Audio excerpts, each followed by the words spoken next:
Today, we'll be showing you how to size your Deity antenna to custom lengths. If you purchased a global THEOS unit, it will come with uncut antennas, while the US version will come with pre-cut antennas. If you purchase additional antennas, you will need to cut them according to the following guide. The length of the antenna dictates which frequencies it can send and receive. Luckily, getting antennas with a custom length is easy using Deity's UHF RA and UHF TA.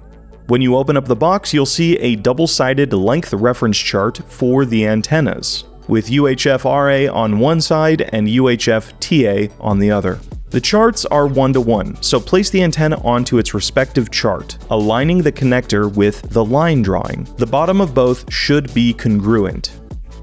Make note of which frequency band you need and find its corresponding cut mark on the chart.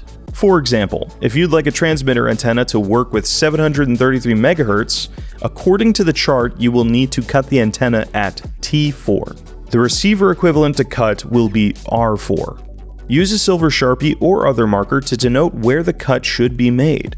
Note that this is heavy gauge antenna wire, so household scissors will not cut it. You'll need a proper set of wire cutters. Once cut, use one of the included antenna caps to protect and label the wire. What color cap to use is listed on the chart. For the T4 length selected, you need a yellow cap. If you are not sure which frequency ranges are used in your country, scan the included QR code. On the Deity website, we list the frequency ranges for over 60 countries. Find your local range and follow the directions for its corresponding antenna cut length. With that, your antennas are ready to be attached to your devices. Happy shooting!